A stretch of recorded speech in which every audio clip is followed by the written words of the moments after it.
Guys, let's continue with Bhagavad-Gita, the highest knowledge which must be taught before anything else in this world.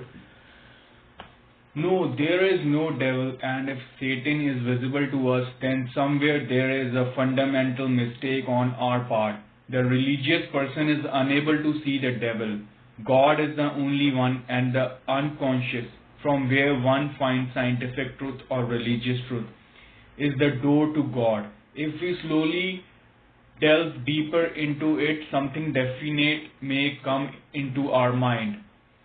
Then, if you want to relate to the characters, they are your inner feelings, and you can go through my old videos if you want to go in depth about these characters. The mighty Kuru warrior Bhishma Pitama, pleasing Duryodhana, made a lion's roar and blew his sublime conch. After blowing the commander's conch, various musical instruments like conch, drums, dhol, etc. were suddenly played. That word made the hearts of the warrior tremble. Later, Madhava, Lord Sri Krishna, and Pandava Arjuna, sitting on a huge chariot with white horses, blew the divine conch.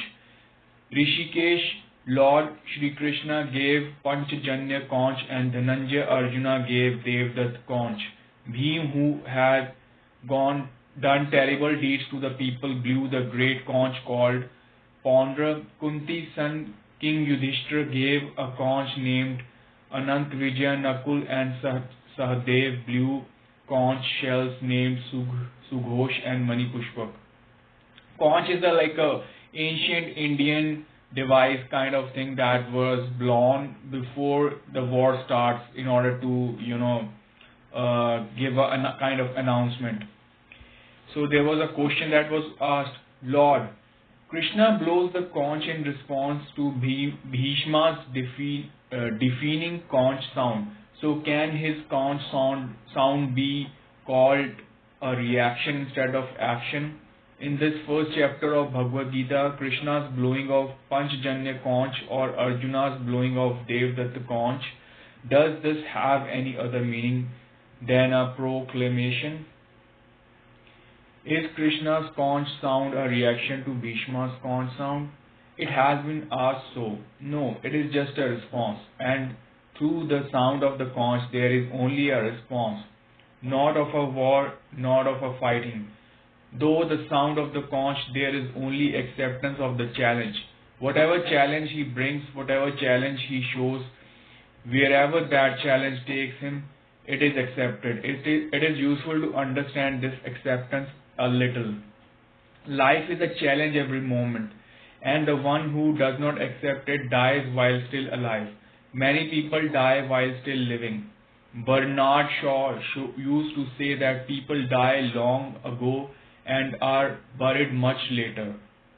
There is often a gap of about 40 years between death and burial. The moment a person stops accepting the challenges of life, he dies. Life is acceptance of challenges every moment. Although people who are able to practically adopt Bhagavad Gita in their lives, they also die, but they die only mentally. I also was a little shocked, when I was working in a company, so there was an old guy, like he got so jealous of me, he's complaining when we were kids, we used to complain. So then I realized even the older people, they don't grow, they remain at the same age, even if they are 70, but they still are, the way we were when we were kids, 12 years, so they don't grow mentally. So there's then I was a little surprised because it was my first experience. I used to think they, with age you get experience and then you are more into mentally stable condition, but they were some people, they don't grow, so they are dead for a long time. So let's continue. But acceptance of challenges can also be of two types. Acceptance of challenges may also generate anger, and then the reaction happens.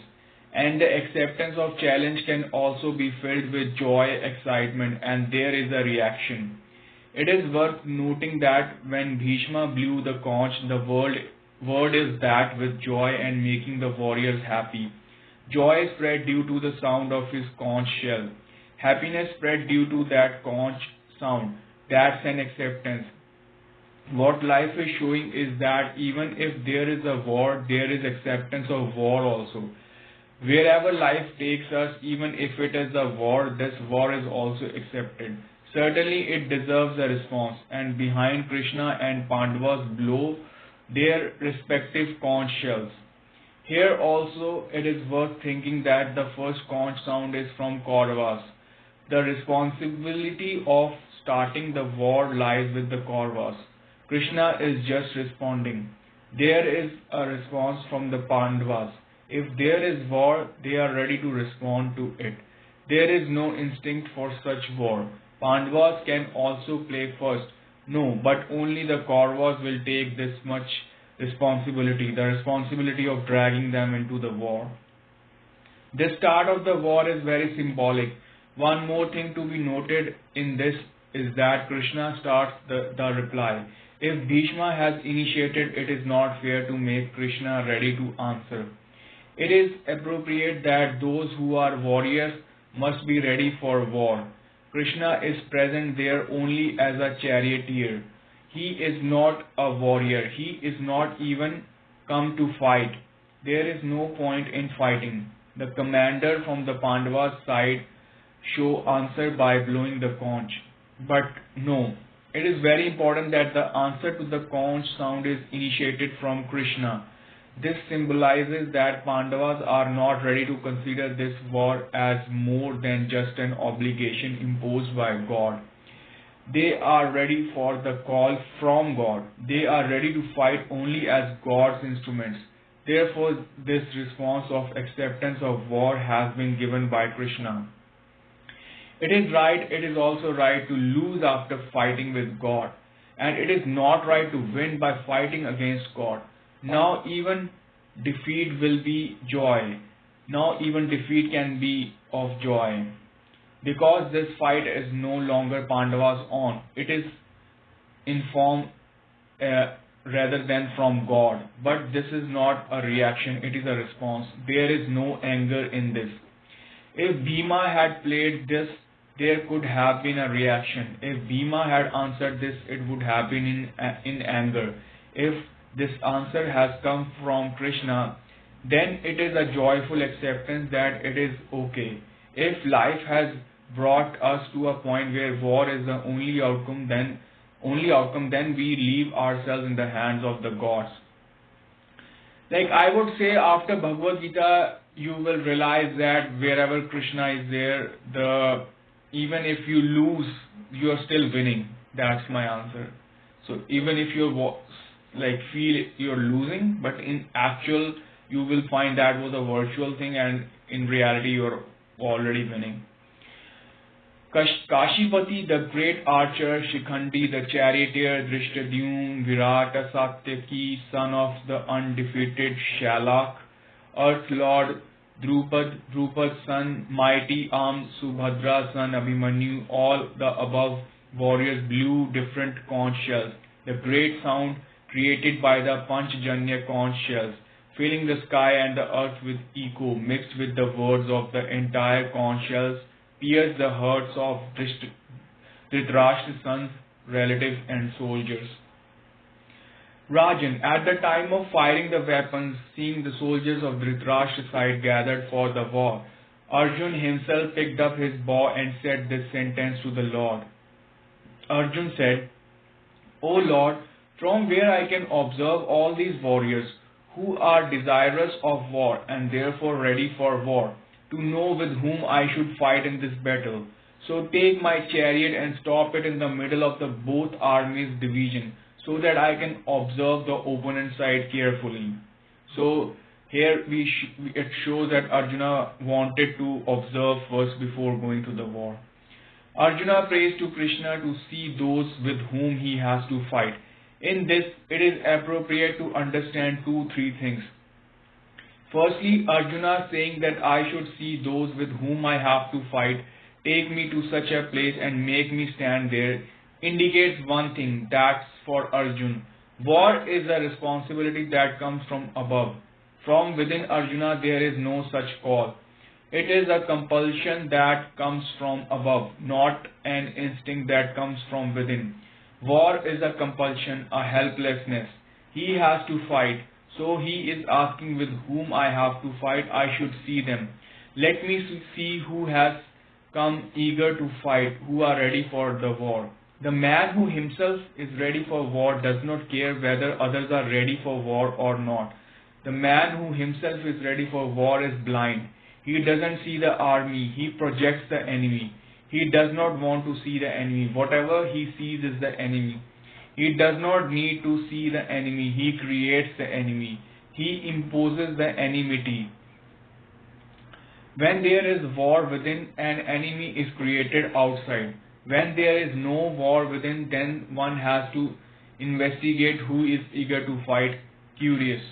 So Arjuna tells Krishna to make his charioteer stand at such a place, such a point of perspective, from where he can see those who have gathered here eager to fight.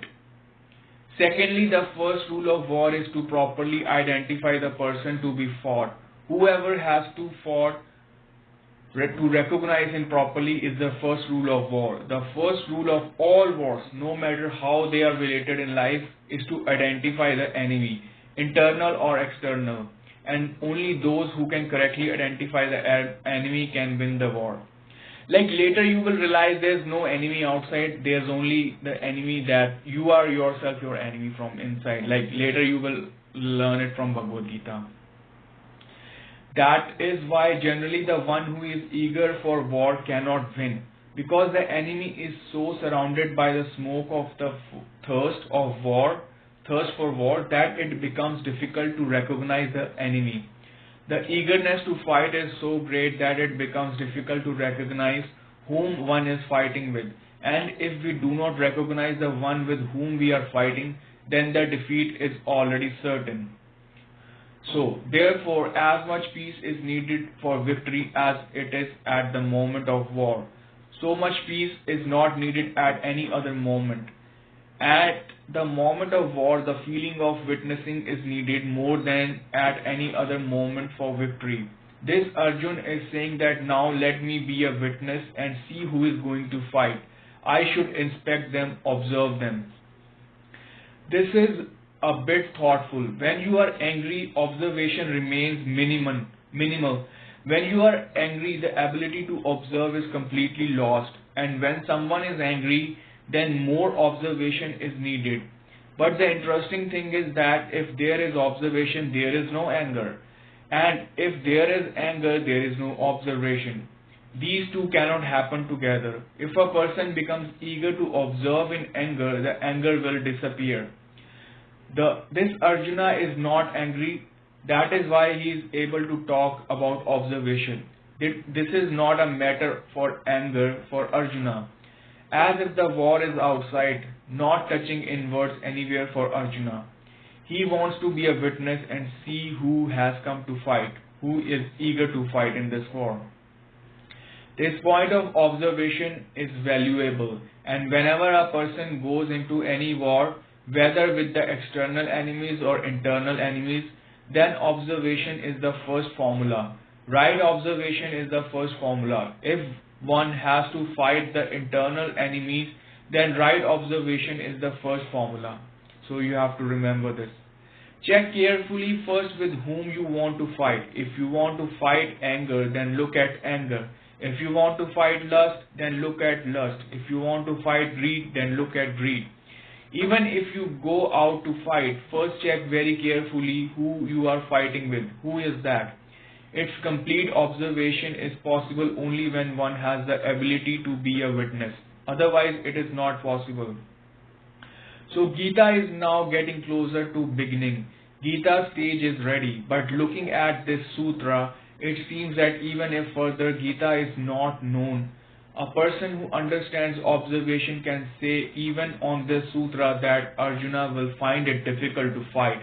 This Arjuna will not be able to fight. It is going to be difficult to fight in this situation. Because the man who is eager to observe will find it difficult to fight. When he sees, he will not be able to fight. So continue.